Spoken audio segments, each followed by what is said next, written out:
Welcome back to the deep dive. Today, we're going to try to tackle something that I think a lot of people find kind of intimidating. California's workers' compensation system. Yeah, It's a beast. it can be.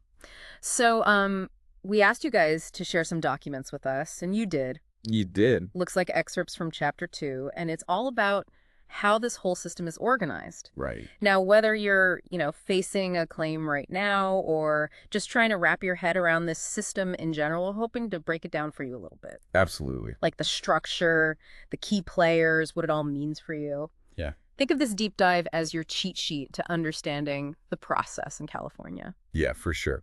It's definitely a system with, a lot of moving pieces. But once you kind of get down the foundation and the basics of it, it becomes much less intimidating.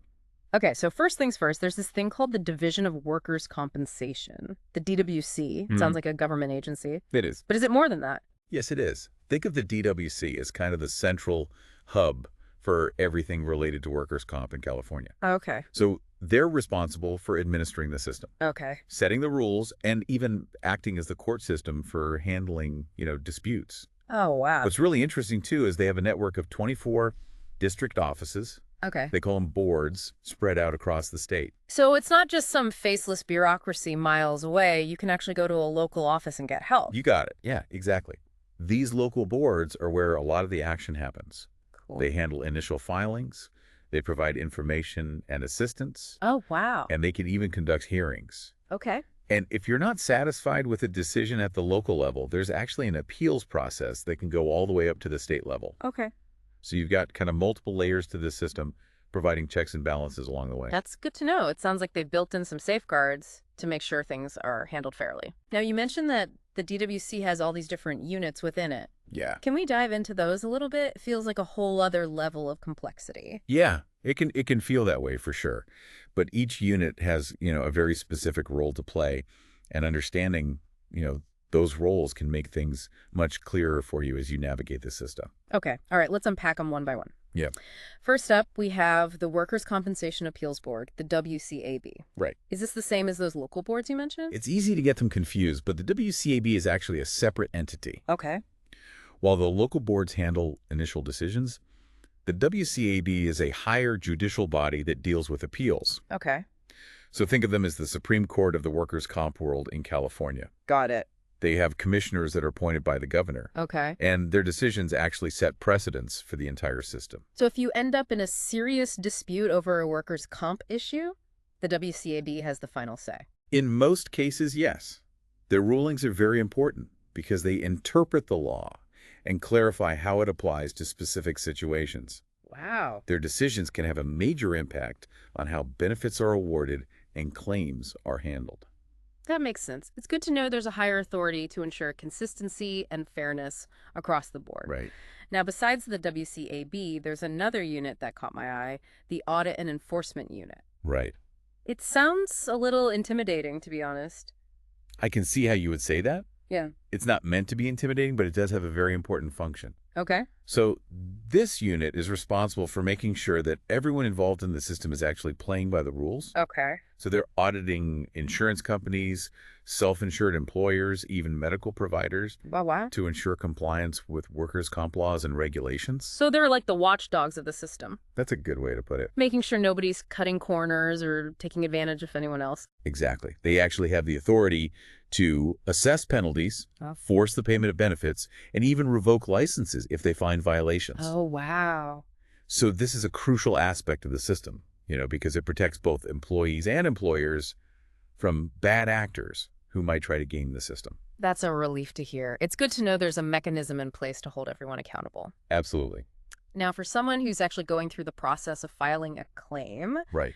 there's another unit that sounds particularly relevant, the Disability Evaluation Unit, or DEU. Yes. What exactly do they do? The DEU is a key player in determining how much compensation you'll receive for a work-related injury. Okay. So they're responsible for assigning permanent disability ratings, Okay. which are based on the severity of your injury and its impact on your ability to work. Okay. And here's where it gets a bit nuanced. Okay. There's actually 3 types of disability ratings: formal, consultative, and summary. Okay, hold on. 3 different types of ratings. Yeah. That sounds confusing.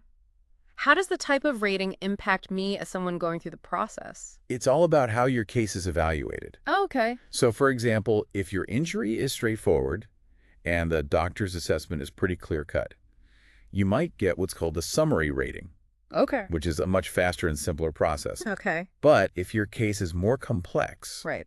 or there are disagreements about the extent of your disability, Okay. you might need a formal rating, which Right. involves a more thorough evaluation. Okay. And the type of rating that you receive can directly affect the amount of benefits that you're eligible for. Hmm. So a higher rating generally translates to higher benefits. So understanding the nuances of these ratings is really important, especially if you're dealing with a more complex or contested claim. Right.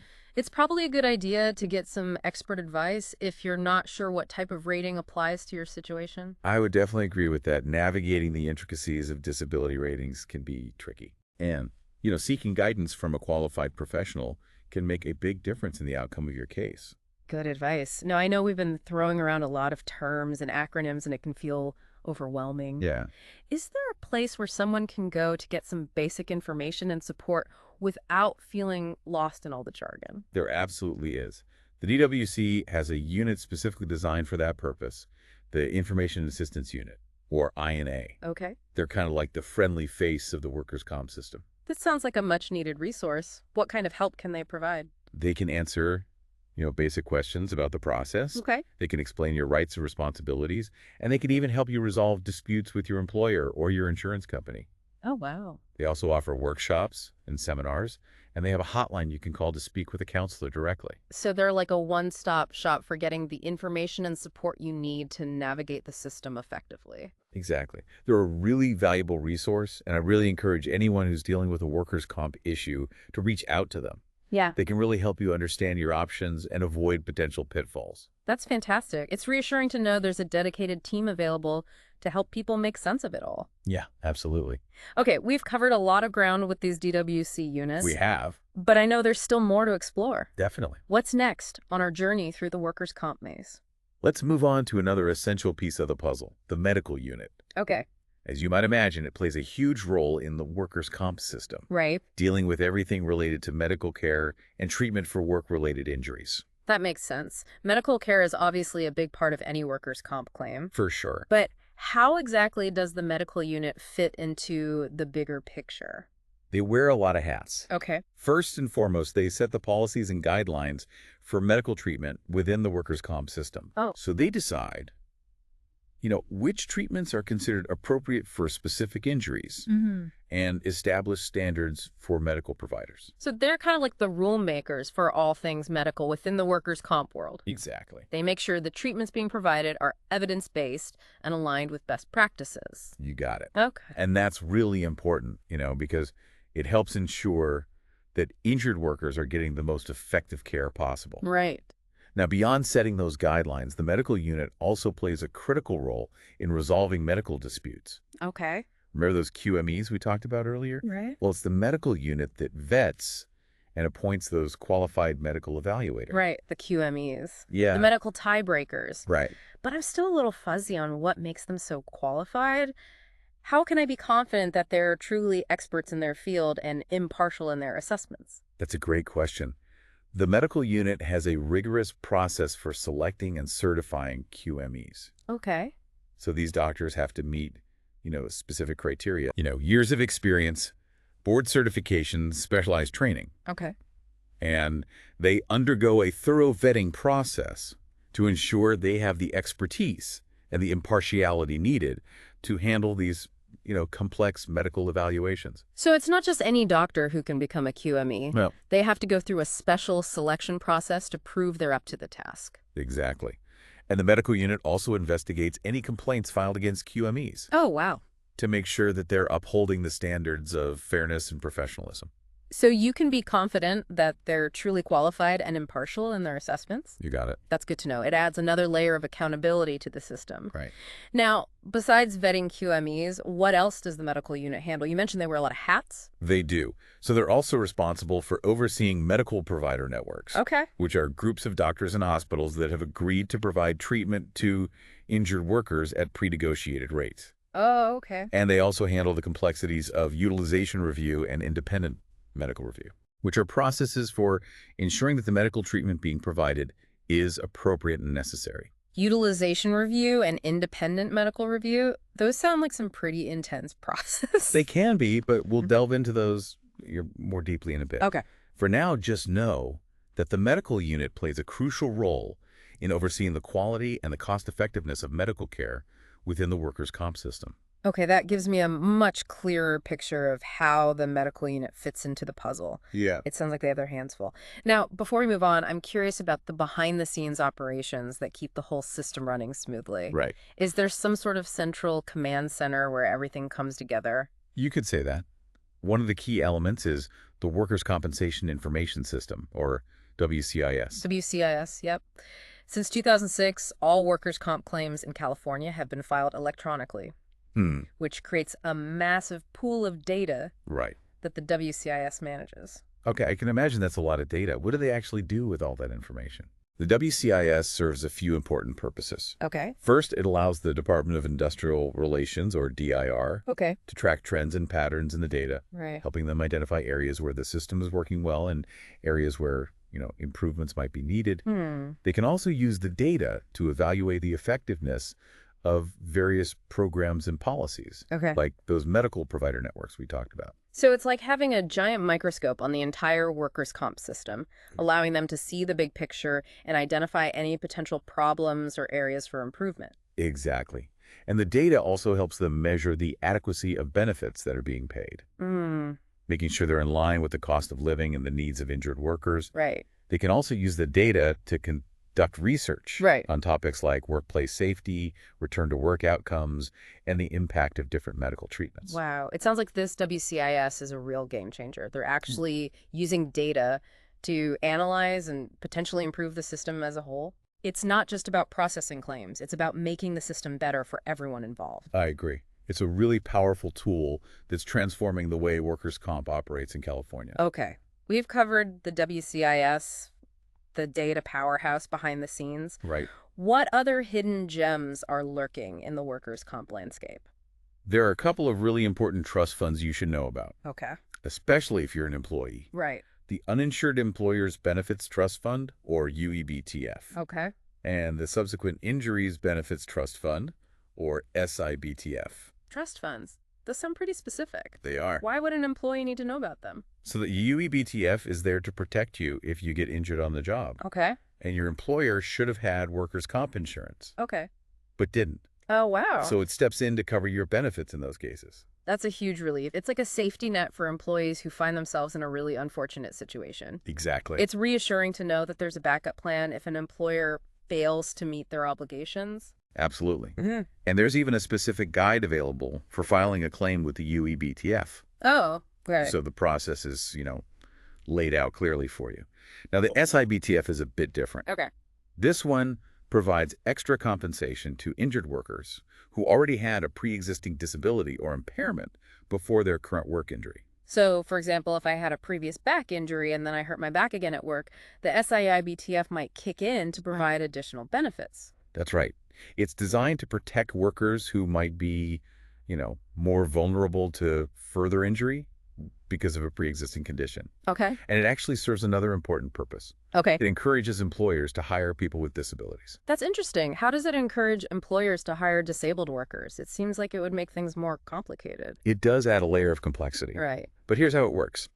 The SIBTF helps cover the costs if a worker with a pre-existing condition gets injured on the job. Oh, So this means employers don't have to worry about being solely responsible for potentially higher medical expenses or disability benefits. so it's like a shared responsibility model that helps alleviate the financial burden on employers. You got it. The SIBTF steps in if the combined effect of the old and new injuries result in a permanent disability of at least 70%. Oh, wow. So this system actually promotes inclusivity in the workplace by reducing the fear of increased liability for employers. Wow, that's a really thoughtful approach to supporting both workers and employers. Right. It's like they've thought of everything. They've definitely tried to create a system that's comprehensive and fair, even though it can be complex at times. Okay, I'm starting to feel like I'm getting a handle on this whole workers' comp thing. Good. We've covered a lot of ground already, the DWC, the different units within it, the data system, and even those trust funds. Yeah. It's amazing how many moving parts there are. It is a lot to take in, Yeah. but hopefully you're starting to see how it all fits together. Yeah. And remember, we're just getting started. That's right. We've laid the groundwork, but there's still more to explore. Stay tuned as we continue our deep dive into the California workers' comp system. Absolutely. Okay, so we're back.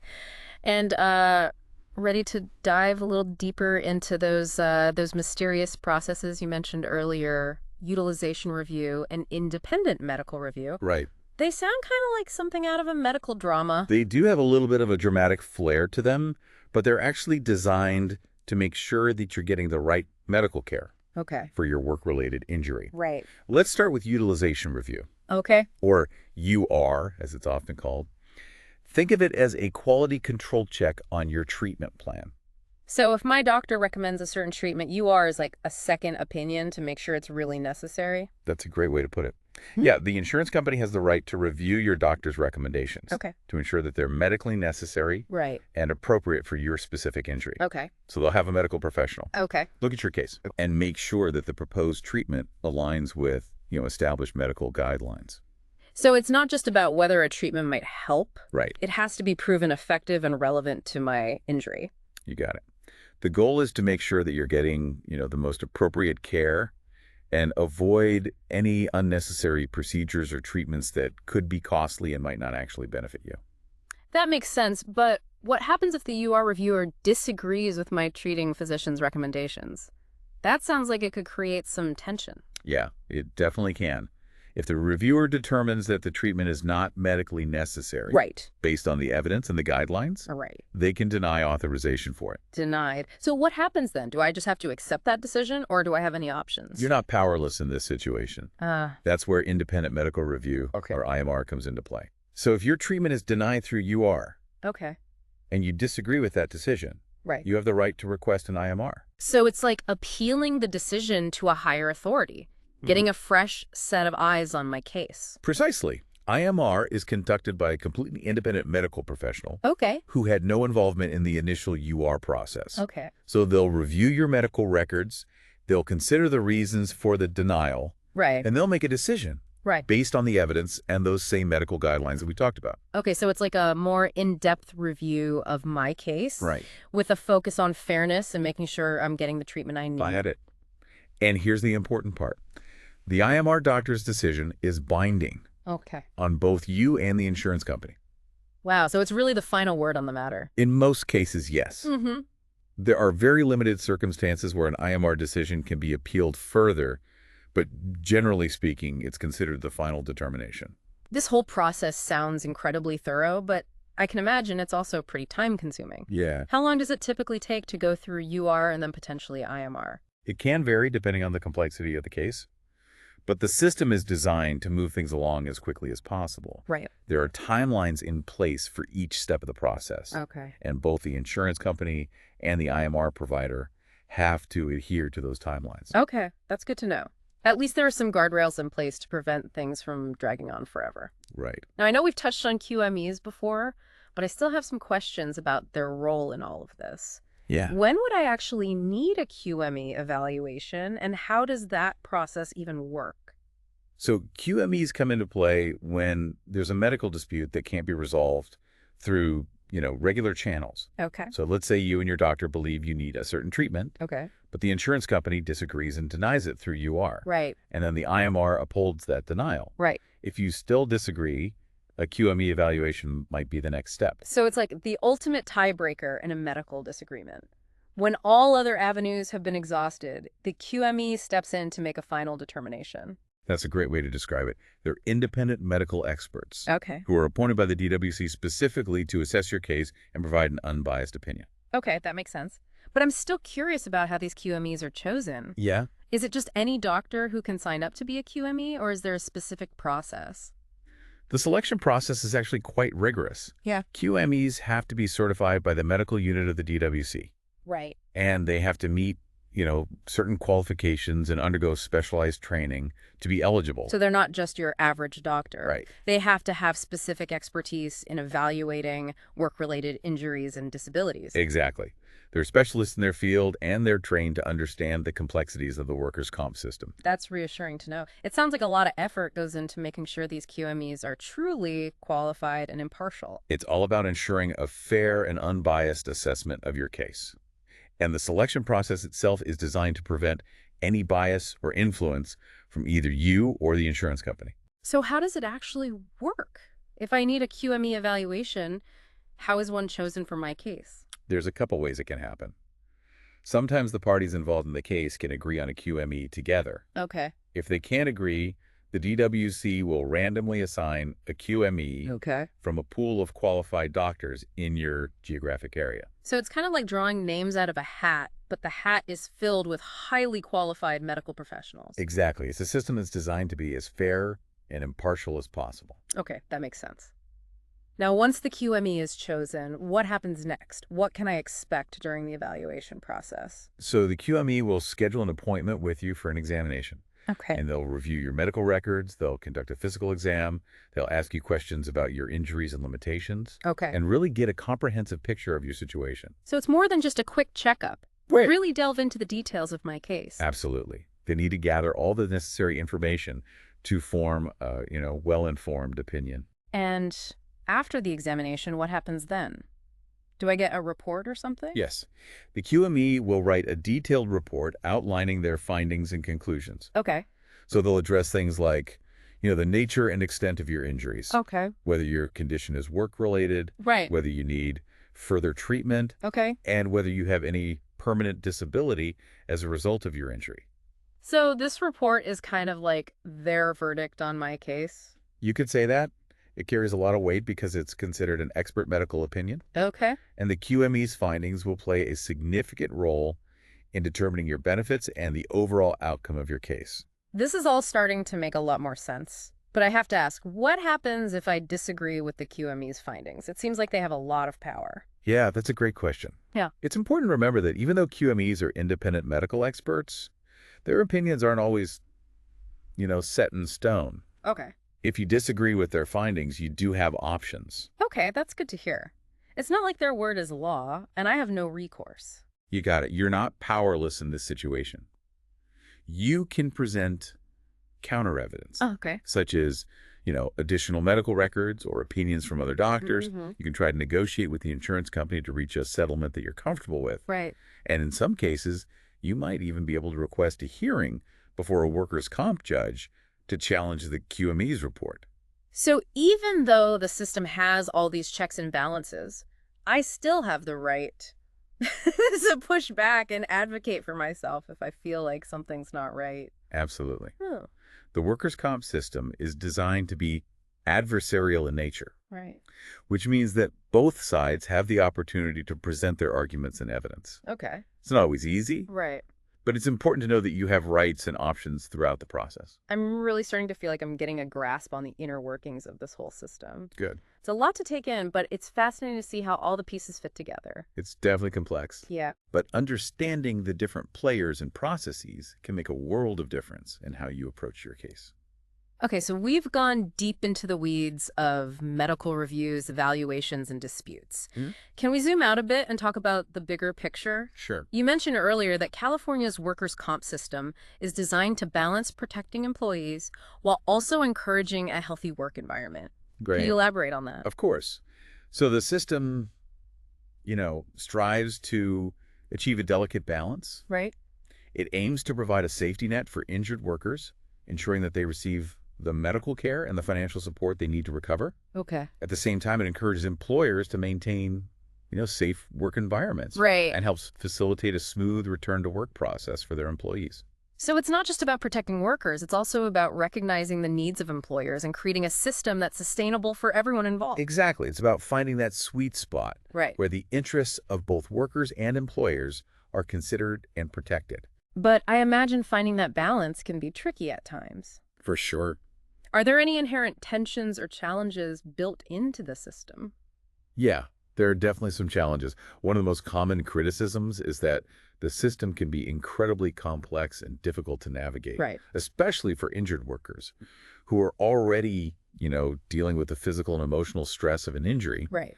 The paperwork, the medical terminology, the legal procedures can just feel overwhelming. I can imagine that it can be pretty daunting to try to understand all the ins and outs of the system while you're also trying to recover from an injury. Right. Are there any efforts being made to address this complexity and make the system more user-friendly? There are. The DWC is aware of these challenges and has been working on, several initiatives to simplify processes, improve communication, and provide more resources and support for injured workers. Okay. For example, they've implemented online filing systems. Okay. They've created educational materials in plain language. And they've expanded the availability of those information and assistance officers that we talked about earlier. Those sound like really positive steps in the right direction. It's encouraging to hear that they're actively working to make the system more accessible and understandable for everyone. Absolutely. Now, we've talked a lot about the challenges faced by employees, Right. but what about employers? What are some of the concerns they might have about the workers' comp system? One of the primary concerns for employers, especially small business owners, Right. is the cost of workers' comp insurance. So the premiums can be significant, They can. and they're calculated based on a lot of factors, Yeah. including the industry, the employer safety record, and the number of claims filed. Right. So it's not a one-size-fits-all system when it comes to insurance costs. Different employers pay different rates depending on their circumstances. Exactly. And that makes sense because, a company with a history of workplace accidents is statistically more likely to have, future claims. Right, so it incentivizes employers to invest in safety measures and create a culture of safety in the workplace. Exactly. By prioritizing workplace safety, employers can not only protect their employees, but also potentially lower their insurance premiums over time. So it's a win-win situation. A safer work environment benefits everyone. Absolutely. Yeah. And beyond, the insurance premiums themselves, Right. employers also have to consider the costs associated with lost productivity when an employee is injured, Right. the time and expense of training replacement workers, Right. and the resources needed to manage that return to work process. It sounds like there's a strong financial incentive for employers to take workplace safety seriously. There definitely is. And many employers go above and beyond the minimum requirements, investing in proactive safety programs, Yeah. ergonomic assessments, and employee training to minimize the risk of injuries. Right. It's all about creating a work environment where safety is paramount. It's fascinating to see how all these different factors interplay within the system. It's not just about legalities and regulations, it's about people's lives, their well-being, and their livelihoods. You've hit the nail on the head. The workers' comp system is a complex ecosystem where, legal, medical, financial, and human elements all intersect. Okay, we've talked about the complexities of the system, Right. the challenges faced by both employees and employers, Right. and the efforts being made to improve the system. But I'm curious about the future. Yeah. What do you think the future holds for workers' comp in California? Are there any trends or innovations on the horizon that could significantly impact how the system operates? That's a great question, and one that a lot of people are thinking about right now. The workers' comp landscape is constantly evolving, Right. driven by factors like, technological advancements, Right. changes in the workforce, and a growing focus on data-driven decision-making. Data-driven decision-making. You mentioned earlier that the WCIS collects a massive amount of data. Right. How do you see that data being used to shape the future of workers' comp? The WCIS is a treasure trove of information. Yeah. And as data analytics tools become more sophisticated, we can expect to see even more insights emerging from that data. Mhm. This could lead to, more targeted interventions, Yeah. personalized treatment plans, Right. and a deeper understanding of the factors that contribute to workplace injuries and successful return to work outcomes. So we're talking about using data not just to analyze the past, but to predict the future Right. and potentially prevent injuries before they even happen. Exactly. Yeah. Imagine a system where, AI algorithms can analyze workplace data, Right. identify patterns that suggest, a high risk of injury, Okay. and alert employers to take proactive steps to mitigate those risks. Yeah. That's the kind of future we're moving towards. That sounds incredible. It's like having a crystal ball for workplace safety. It kind of is. Yeah. And beyond injury prevention, Right. Data analytics can also be used to personalize the treatment process for injured workers. Oh, okay. By analyzing data on similar cases, we can identify, the most effective treatment protocols. Okay. We can predict recovery timelines. Okay. And we can even tailor treatment plans to individual needs. So it's about moving away from a one-size-fits-all approach and towards a more personalized, Right. data-driven model of care. That's the goal. Yeah. And I think we'll see more and more of that as technology continues to advance. We're already seeing the emergence of telehealth platforms, Right. wearable sensors, Right. and other technologies that can collect real-time data on an injured worker's progress, Okay. allowing for, adjustments to their treatment plan as needed. It sounds like technology is going to play a huge role in the future of workers' comp. For sure. But what about the human element? How do you see the role of empathy and understanding evolving within this increasingly data-driven system? That's a crucial question, and one that, we can't overlook.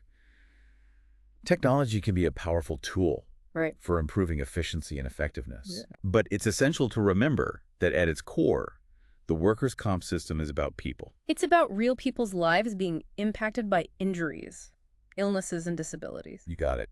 And that's why empathy and understanding will always be, vital. Right. For injured workers, it's about acknowledging the physical and emotional toll that an injury can take, Right. communicating clearly and compassionately, Right. and providing support and resources to help them navigate the system. It's about treating people with dignity and respect, recognizing that they're going through a difficult experience.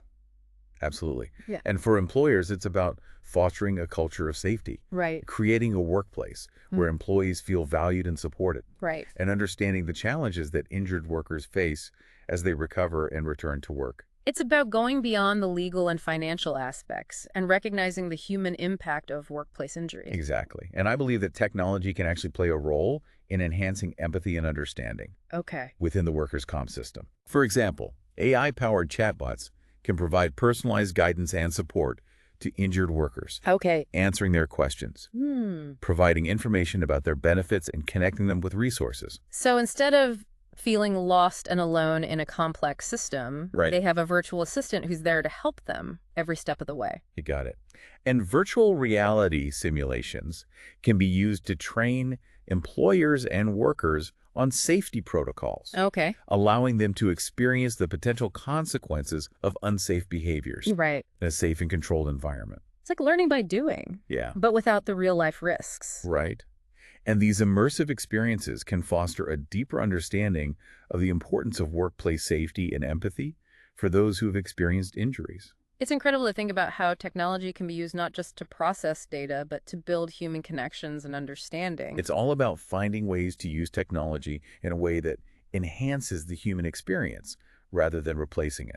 That's a really powerful message. It's not about technology versus humanity. It's about finding ways for technology to support and enhance our human connections. Exactly. And I believe that finding that balance will be key to creating a workers' comp system that is not only efficient and effective, but also compassionate and human-centered. This has been an amazing journey so far. We've gone from decoding the basic structure of the system to exploring the potential of AI and the importance of empathy. Yeah, It's been a truly holistic deep dive. it has been. And I hope it's left you feeling more informed, Absolutely. more empowered, Yeah, and more optimistic about the future of workers' comp. for sure. Absolutely. I feel like I have a whole new understanding of this complex world. Good. I'm glad to hear that. And remember, knowledge is power. By understanding the intricacies of this system, Right. you're better equipped to navigate it effectively and advocate for your rights, Yeah. whether you're an employer or an employee. I couldn't agree more. And for our listeners out there, we encourage you to continue exploring, asking questions, and engaging in conversations about how we can create a workers' comp system that truly serves the needs of everyone involved. That's a great call to action. Because ultimately, the future of workers' comp is shaped by all of us. Absolutely. Well said. And on that note, we'll wrap up part 2 of our deep dive. Join us for part 3, where we'll explore even more fascinating aspects of the California workers' comp system. It's going to be good. All right, so welcome back to the deep dive. We've been, really exploring this California workers' compensation system. We have. And I gotta say, it's been pretty eye-opening for me. I think we've talked about the structure, the processes, the challenges, even the potential for, AI to kind of, transform this system. It is. It's Yeah. a very complex landscape. Right. But I think we're starting to see the forest for the trees here. We've uncovered a lot of really valuable information Yeah. that can empower both employers and employees to navigate the system more effectively. Absolutely. And I'm actually excited to kind of continue our exploration in this final part of our deep dive. We've talked a lot about data and technology, Right. but I keep coming back to the human side of things. At the end of the day, the workers' comp system is about people. People who've been injured, Yeah. people who are trying to recover, and people who are just navigating this really complex and often confusing process. I couldn't agree more. And that's why, empathy and understanding are so crucial. We can't lose sight of, the human impact of workplace injuries, Yeah. the emotional toll they take, and the importance of treating everyone involved with dignity and respect. It's about recognizing that behind every claim, there's a real person with real struggles and real needs. Exactly. And I think there's a growing awareness of the importance of empathy, within the workers' comp system. We're seeing more emphasis on communication, Right. support, and resources for injured workers. That's encouraging to hear. It sounds like there's a shift happening, a move towards a more human-centered approach to workers' comp. I think so.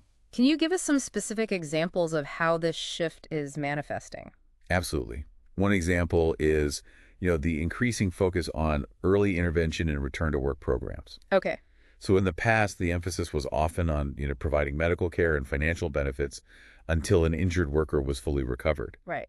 But now there's a recognition that staying active and engaged in some capacity can actually aid in that recovery process. So instead of being sidelined for months, Right. injured workers are encouraged to participate in, modified work duties, Right. other activities that keep them connected to the workplace. Exactly. And these early return to work programs have been shown to have positive outcomes for both employees and employers. Okay. So employees benefit from staying active, Right. maintaining their skills and feeling, a sense of purpose. Right. And employers benefit from, reduced lost productivity and a faster return on their investment in their employees. It sounds like a win-win situation. It is. It makes sense that staying engaged and connected would be more beneficial than just sitting at home waiting to recover. It's definitely a more holistic approach to recovery. Yeah. And it's also, more aligned with those values of empathy and understanding. Right. It's about recognizing that work can be an important part of a person's identity and well-being, Right. even when they're injured. It's about finding ways to support them in staying connected to that part of their lives. Exactly. And another example of this shift towards empathy is the growing emphasis on mental health in the workplace, Right. including in the context of workers' comp. Mental health is such a crucial aspect of overall well-being, and it's often overlooked, especially in the workplace. Right. How is the workers' comp system addressing the mental health needs of injured workers? There's a growing recognition that, workplace injuries can have a significant impact on mental health. Right. It's the stress of an injury, Right. the fear of losing one's job, the uncertainty of the future. All of these factors can contribute to, anxiety, depression, and other mental health challenges. It's like a ripple effect, Yeah, where the physical injury creates, emotional and psychological waves. exactly.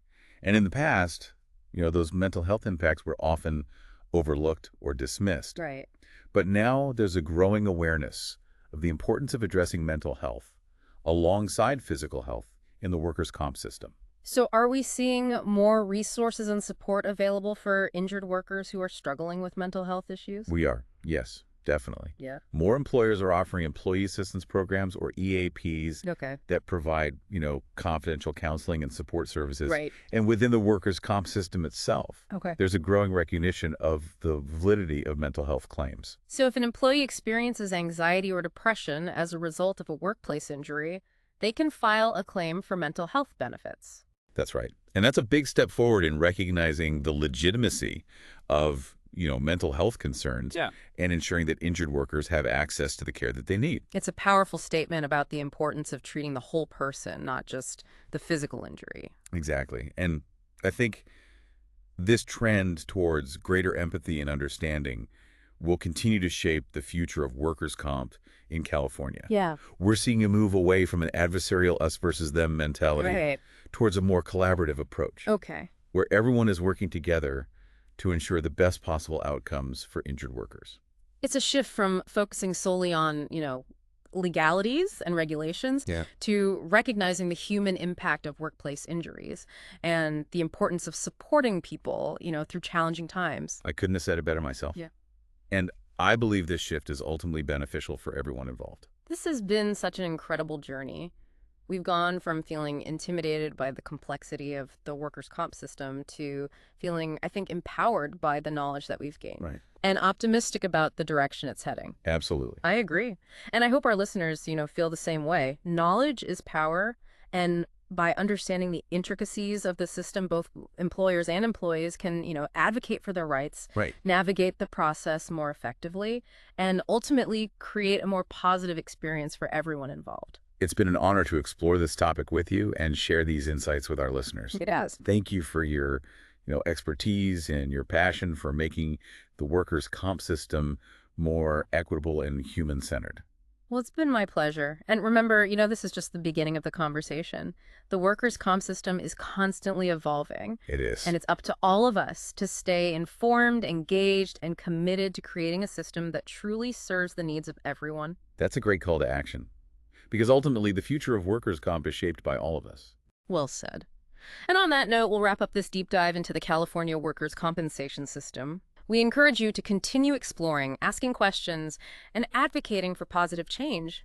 Together, we can create a system that is fair, compassionate, and truly supportive of both workers and employers. Thank you for joining us on this journey. And until next time, keep diving deep.